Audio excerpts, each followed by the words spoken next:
Good morning, everyone, and good afternoon to those of you joining us from the East Coast. I want to welcome you today to our webinar titled A Nonprofit's Alternative to Unemployment Taxes. My name is Ben, and today we'll be discussing the available alternatives to 501c3 nonprofits instead of paying the state unemployment insurance tax, and how we can save money without losing sight of the unemployment risk that you might face. I want to dive right in today and identify the 4 points that we're going to be focusing on for the course of this 30-minute webinar. The first of which is how unemployment insurance works. We're going to have a little history lesson this morning about how the state unemployment insurance systems around the country operate. We'll also talk about the alternatives available to 501c3 nonprofits instead of paying into those systems. And we'll talk about reimbursing or reimbursable employers, one of the title or the name that we call folks that don't pay the SUI tax. We'll talk about how reimbursable employers operate, how they work within their states and how they save money. And we'll also talk about 501c services and who we are and how we help 501c3 nonprofits across the country improve upon their managing their unemployment risk while reducing costs. But first, let me introduce myself. My name is Ben Jonas, as I mentioned. I'm an insurance professional with nearly 10 years of experience working exclusively with 501c3 nonprofits across the country. My background in insurance began in underwriting. I moved on to sales, and while working as an independent broker, I was picked up by 501c services to help them get the message out, as it were, to 501c3 nonprofits across the country about alternatives available to them, and also assisting with nonprofits with better understanding those alternatives and designing programs to help them reduce their costs, but as I said, without losing sight of the risk that they take on by becoming a reimbursable employer. But let's dive right into the agenda here and begin by looking a little bit about how state unemployment insurance systems work across the country.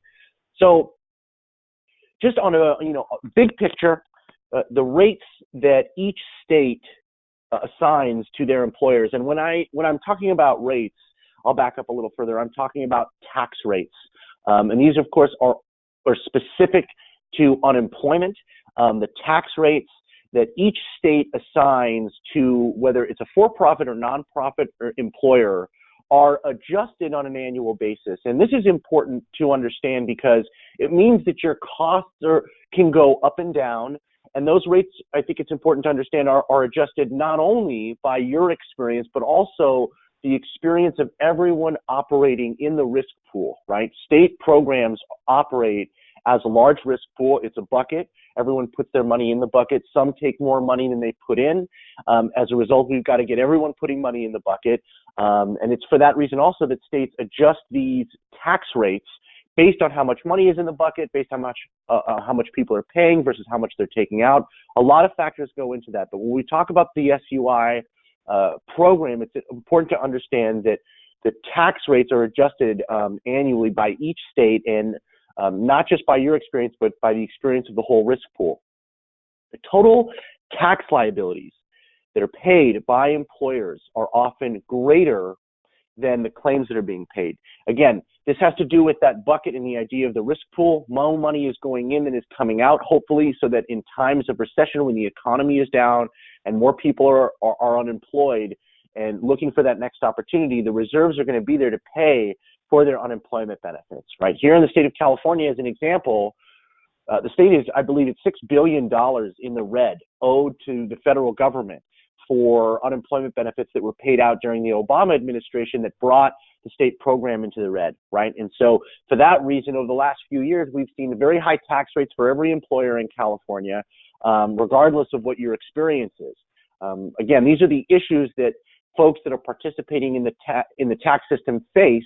And they're also important issues to understand when ascertaining whether or not participating in the state system is really right for you. Another important component here, and this is something that folks around the country are probably familiar with, is your tax liability.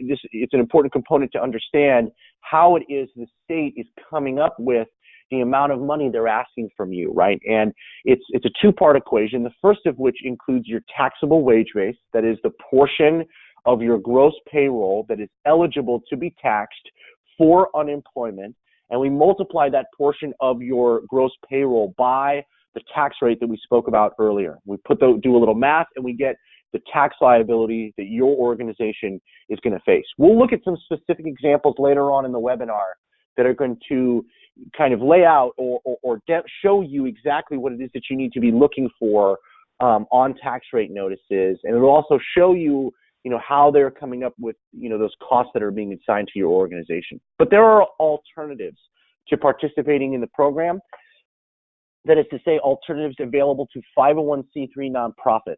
So 501c3 nonprofits, and as a matter of fact, tribal entities and public entities as well, all have the right to opt out of the state unemployment insurance tax. And there are fundamentally two options available to the three organization types. Today, of course, we're focused on 501c3 nonprofits. Two options available to nonprofits for managing their unemployment as a reimbursable employer. And reimbursable employer is the technical term that states apply to employers across the country that are not participating in the state tax. So the first of those options is to self-insure, is to simply get a bill for the cost of benefits after they've been paid out and to pay the state back for that bill. Some organizations that self-insure have an informal model. Some work with a third-party administrator and have more formal policies and procedures in place. A second option is to secure an insurance policy in the open market as an alternative to the state tax program. So in exchange for premium dollars, you're buying insurance. That is, you're going to have an insurance company pay your unemployment benefits up to a certain limit of insurance. This is great for organizations that are looking to budget for the cost for unemployment. They want a finite number. It's also great for folks that want to better control the risk on the front end. But let's talk about how reimbursing works, or how reimbursable employers operate. So what it means to reimburse is that fundamentally, your nonprofit in the state in which you operate, or states, if you guys are across the country, you're no longer going to be paying the state tax. So that portion of your payroll taxes is coming right out. You will not be responsible for paying the state tax. And you're also not going to have a tax rate any longer. A lot of folks, when they're learning about this program, or when they have heard about the opportunity available to them in the form of becoming a reimbursable employer, think that they're getting a lower tax rate. They put it in that context. By using this program, our tax rate's going to come down. And that's inaccurate. What we're really doing is eliminating your tax rate altogether.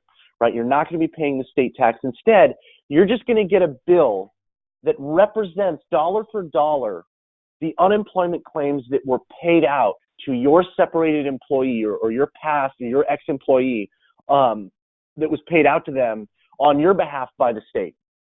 So if the state paid Ben, $1,500 for unemployment benefits in Q1, here in California as an example, at the end of Q1, the nonprofit would receive a bill for $1,500, right? And as we'll see in some tax rate notices going forward, it is the difference between what you're paying in the form of a tax versus what the state is paying in the form of unemployment benefits that represents the opportunity available to a tax-paying nonprofit to reduce their costs. We can't just think about the nonprofit organization, though, when we think about reimbursing. We need to think about how this might impact the employee. And one of the important components of this program is it has no impact on the way the employee would reach out for benefits, nor does it have any impact on the amount that they would receive, right? So the state is still making a determination. The state is still going to pay that person. That person still goes to state offices and interacts with the state bureaucracy in order to get benefits. The only fundamental difference is that instead of financing those benefits with a tax, you are financing the cost of those benefits after the fact as in the form of a reimbursement, okay? So instead of high state unemployment tax costs, now you're responsible just for the charges that your organization incurs. As we talk about how this works, I think it's so important to talk about what the benefits of becoming a reimbursable employer really are and why folks do it. And fundamentally, if we're talking about a nonprofit organization that is participating in their state or state's unemployment tax today, the justification for making a change is a substantial cost reduction, right? We're looking somewhere between 20 and 40% less for payroll, because your unemployment costs are going to be coming down because you're only going to be paying for your actual benefits, and you're not going to be paying a high tax cost, right?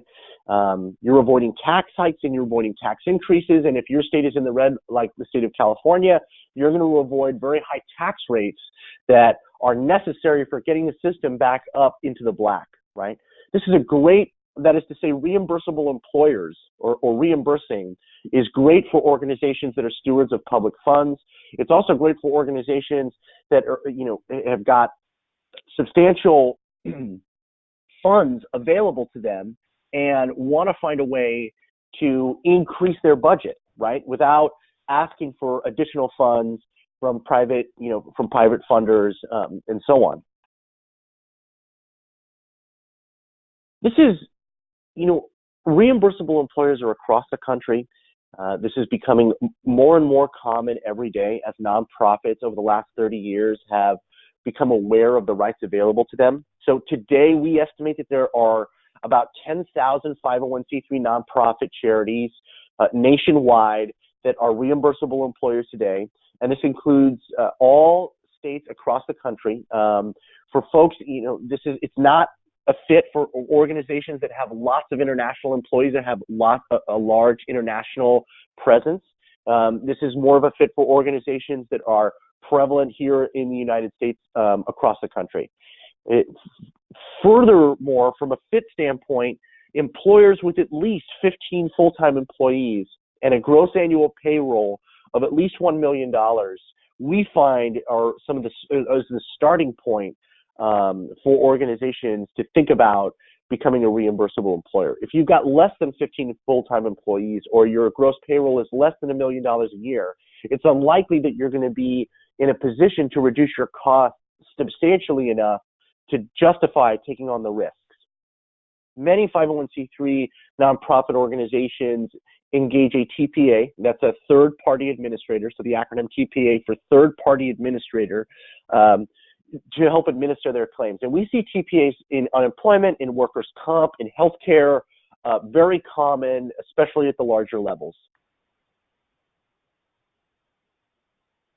There's some different ways that you can manage your program as a reimbursable employer.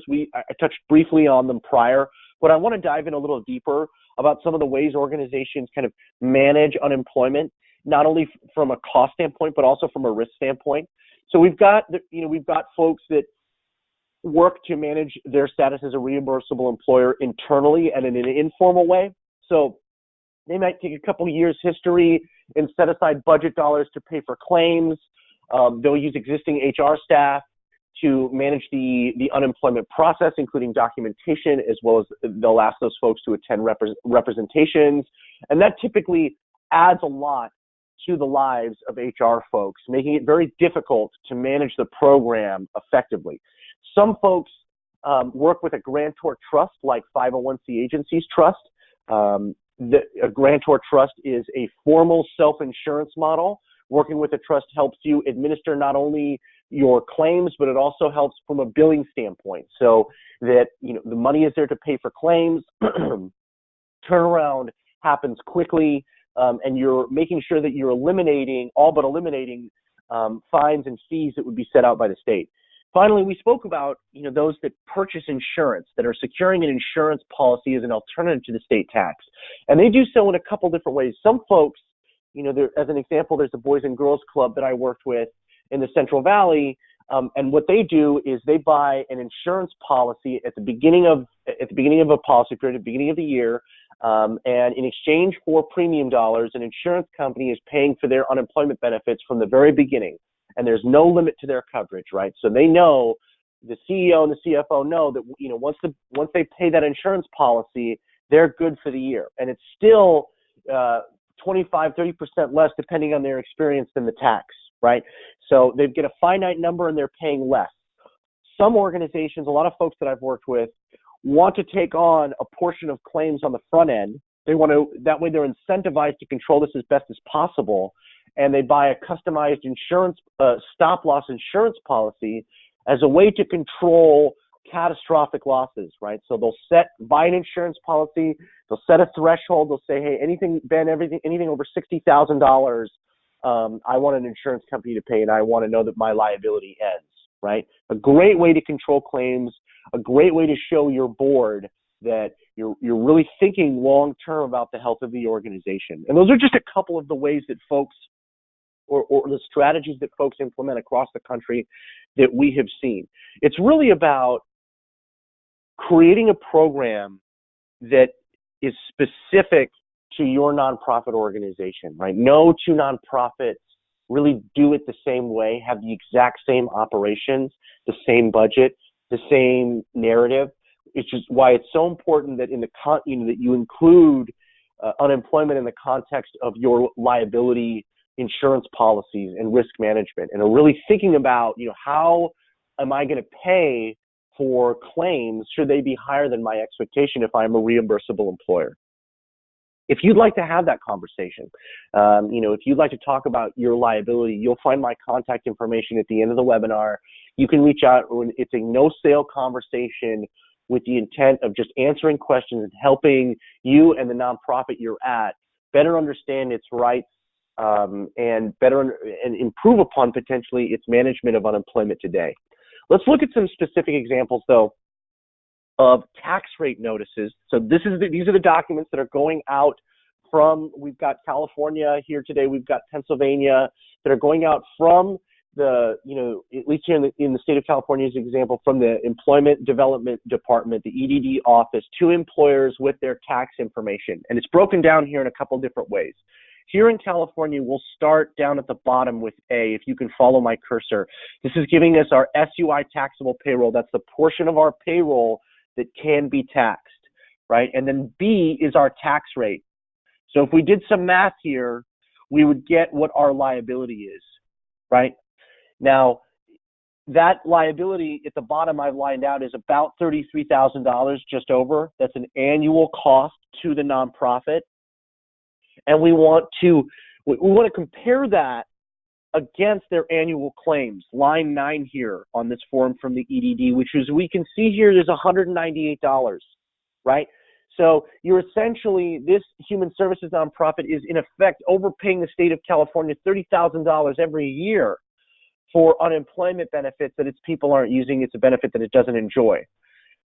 If we were to look down here at the bottom, we'll see a new reserve. I'm at line 15 here. Every state across the country, excuse me, I have to back up there. Almost every state across the country, we have to exclude Alaska, shows the employers, whether they're for-profit or nonprofit, what their reserve balance is. So, you have your own account as an employer, your own unemployment state account with your own account number. You see account ID up here. And to that account is where your taxes go. And if you're paying a lot in taxes, but the state doesn't pay out anything in benefits, you develop a reserve. And if that equation were to shift and you were to be paying less in taxes and the state were paying a whole lot in benefits, the state would take out of your reserve for those benefits, right? A lot of folks think when they see that reserve, they don't want to leave the state program because they think, I'm leaving that money on the table and I don't want to do that. I don't want to leave this $16,000 or $50,000 or even or $250,000 that's in my reserve account with the state of California and just leave it there. The reality is that every dollar that goes into your reserve account is dollars lost. And if you have a high reserve today, it's evidence that your organization has habitually been overpaying the state or states in which you operate. More justification for taking a look at becoming a reimbursable employer, okay? You can never get that money back. Doesn't matter which state you operate in. Those reserve funds are the states to use. If you've got a high reserve balance, it just means that you have overpaid the state, not just this year, but years and years prior. This is an example of an SPCA nonprofit from the state of Pennsylvania which puts together, I think, a great tax rate notice because it shows us everything that we need to form an analysis on our own, right? You don't, if you're a nonprofit in Pennsylvania, you don't need anyone's help really with some of the simple tips that I'm going to provide to take a look at this yourself. So the first thing that we want to kind of get an idea of is what we're paying in taxes. And if we multiply B to A, we're going to get, just about, $18,600. So we're paying the state $18,600, and we're looking at the averages here. And the average benefits year to year is just about $4,000, right? So we're overpaying the state $14,000. The great thing about Pennsylvania here is that they lay out a tax rate notice with the last 3 years information broken out. So we can see the taxable wages over the last 3 years, in this case going back to 2014. We can see the benefit charges, right? Those are the actual unemployment benefits that have been paid year to year. And we can see the contribution payments as well. That is the actual taxes that are going into the system. And that gives us great intel, great data as to what the experience of this nonprofit has been over the years. And we can see that they've habitually overpaid, right? And that's something that we want to avoid. That's the problem. Here we have an example from the state of Texas. And this is really important, I think, because the state of Texas is one of those states that presents aggregate information. So unlike the state of Pennsylvania, which is breaking out your experience year to year, the state of Texas is just providing you with your aggregate information. So we have to divide everything that we're seeing on the tax rate notice by 3. So the chargebacks, we divide that by 3, and we get an average of about, just under $18,000. We have to divide aid by 3 to get an SUI payroll of about 1.7 million. We don't have to divide the tax rate. That tax rate is the most recent one. As you can see here, just some simple math reveals that we're paying about $40,000 a year in taxes for a system that is paying out about 18 in benefits. We're way overpaying, right? We're sending money to the state year after year, and we're not enjoying real benefits. But before we end today, I want to talk about 501c services and who we are and what we've done for the sector over the last 30 years. 501 was created by an executive from a UCP in Los Altos, and it was his experience there as an executive at the UCP of Los Altos that he discovered the law on the books affording 501c3 nonprofits the right to opt out of their state unemployment insurance program. He created the first of kind grantor trust, the Joint Unemployment Compensations Trust, and over the last 30 years, that has taken on that grantor trust that started as the Joint Unemployment Compensation Trust has taken on a number of forms over the years until its most recent form today, which is 501c Agencies Trust. It's our legacy business that has been assisting nonprofits over the last 30 years, as I've said, with creating a self-insurance model that uses reserves to help protect nonprofits in case claims are higher than expected. Those reserves are held in individual accounts by all of our 1,500 members nationwide, and they comprise about $80 million in assets that 501c Services manages for all the 1,500 members across the country. We cover more than 250,000 employees. And in 2016, we became a 100% employee-owned organization. So everyone at 501 is committed to delivering a customer experience for all of our members that represents, our investment in this organization. In 2017, 501c Services, in conjunction with Great American Insurance Group, created the first of kind insurance program called U-Insure, which is an admitted insurance unemployment program for 501c3 nonprofits. Now, admitted might not have very much meaning for folks out there. It just means that states across the country have said yes to the insurance product that we worked with Great American to put out there, right? So like the Department of Insurance here in California and across the country in Pennsylvania, throughout the East Coast, has taken a look at this and said, this is good for consumers, this is good for nonprofit consumers, we're going to put a stamp on it.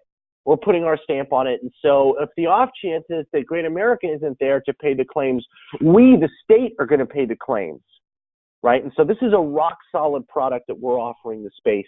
And we're really the only organization out there that is able to provide a truly customizable solution for every nonprofit organization that we're fortunate enough to work with.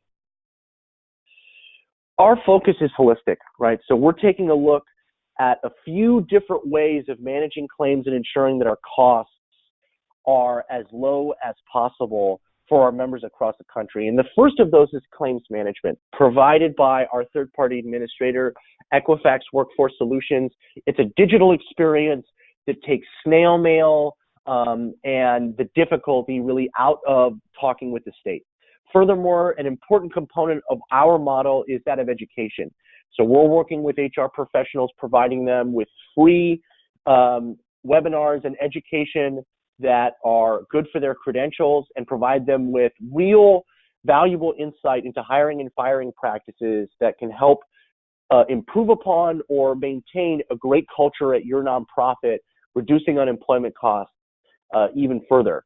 Reemployment services are thanks to our partner NextJob out of Oregon, and reemployment services assist folks with finding that next opportunity as fast as possible. The specific services include a job board aggregator, assistance with resumes, in some places it's one-on-one coaching. It's a great way of reducing liability and getting people back to work. Protection in the form of insurance with our partner, Great American Insurance Group.